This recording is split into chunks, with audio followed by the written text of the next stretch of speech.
Hi everybody, I'm Dawn from the North Andover Merchants Association, and today we're over at 113 Andover Street, the Stevens Coolidge estate, and we're here with Kate Bebo and Kevin Block. Thanks for coming on the show, guys. Thanks, Dawn. Yeah, thanks for having us. It's great. So I have some questions for you. What is the Stevens Coolidge place and how does it relate to the trustees? So the trustees, we are a nonprofit land conservation organization just based in Massachusetts. We are actually the oldest in the entire world. Started in 1891 by a man named Charles Eliot. So since then, we have now 116 different properties across the state of Massachusetts, and we can serve about 26,000 acres. We are very member oriented. Becoming a member is a huge part of how we actually fund a lot of and keep a lot of these properties open to the public. So of those 116 properties, we have a little bit of everything. So we have beach properties like Crane Beach and Castle Hill. We have farm properties like Appleton Farms. And then we have country estates and botanical gardens like here at Stevens Coolidge Place. So Stevens Coolidge Place, it was given to the trustees in 1962 from the Stevens and Coolidge families. So what happened to ensure the historic conservation of the property? So as said, John passed away in late 30s, 1936 I think to be exact, and Helen lived here until 1962 by herself. In 1962, she bequeathed it to the trustees in her will. And she wanted to make sure that we kind of kept the character of what it was and allowed public to come enjoy it. So it's literally what we have been doing since 1962.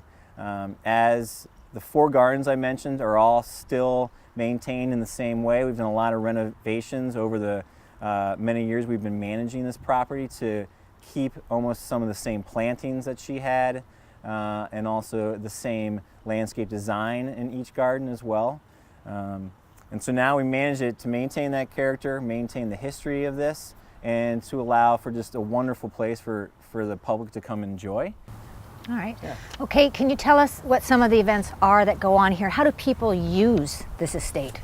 We do have a host of programs, all year long, even through the winter we started, and things from nature play group for under 5-year-olds and families to kind of just be introduced to nature, stomp in puddles, find bugs, climb trees, all the way to Mother's and Father's Day events, picnic concerts, working with local garden clubs and artists to run painting or photography workshops.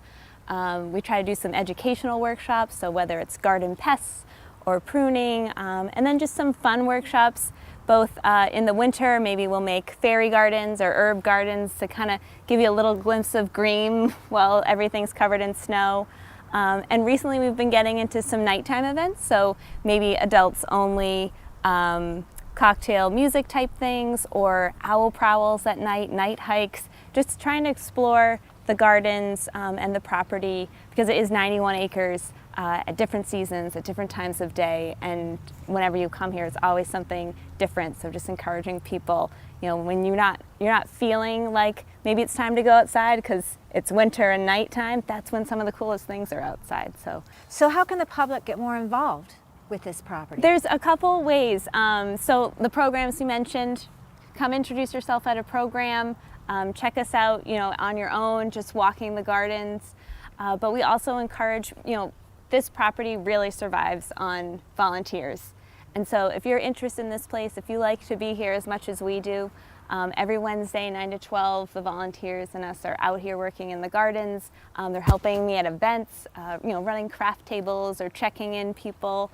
And then also, like Kevin mentioned earlier, membership is a huge part of the trustees and its sustainability. So becoming a member is huge. Perks with that are free or reduced admission to properties. The Stevens Coolidge Place is free admission, but some of the others aren't. Free or reduced admission to programming, and there are thousands across the state over the course of the year. One that everybody likes is the Crane Estates Gadsby party in August. And you also get this lovely quarterly magazine, which Stevens Coolidge Place was on the cover of this spring, so we felt really great about that. So it keeps you up to date on what's going across the state, what's going on with environmentalism, great programs, nature, all that good stuff. Okay. And I understand you have a really big event coming up this spring. Do you want to tell us about it? We have a big Rose Garden soiree on Saturday, June 9th, from 4 to 7 p.m. And it's more of a fundraiser event, but it's going to be just this fabulous night of hors d'oeuvres and drinks and just a chance to kind of run around Stevens Coolidge place in a way that you usually can't. And as I said, it's a fundraiser because there's a lot of exciting things coming our way about new renovations and investment in this property for, as I said, keeping that historical significance, and then adding to the gardens, adding to the visitor amenities. And so at this event, it's really going to start away. We are going to kind of it's going to be really the first time we really tell the public about it and kind of let people in on some exciting new things coming our way. So as I said, coming to that just as an individual helps raise funds for further renovation here.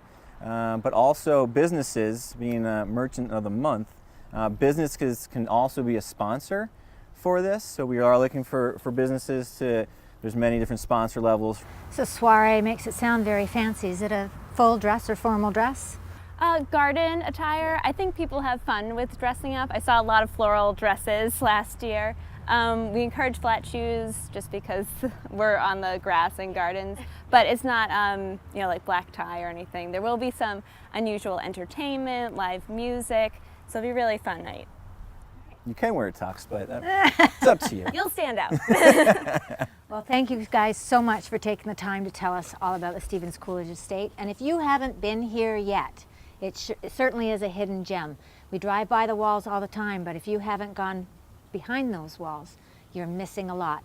So thanks everybody for joining in with us again. I'm Dawn Pease with the North Andover Merchants Association, and this has been the Merchant of the Month.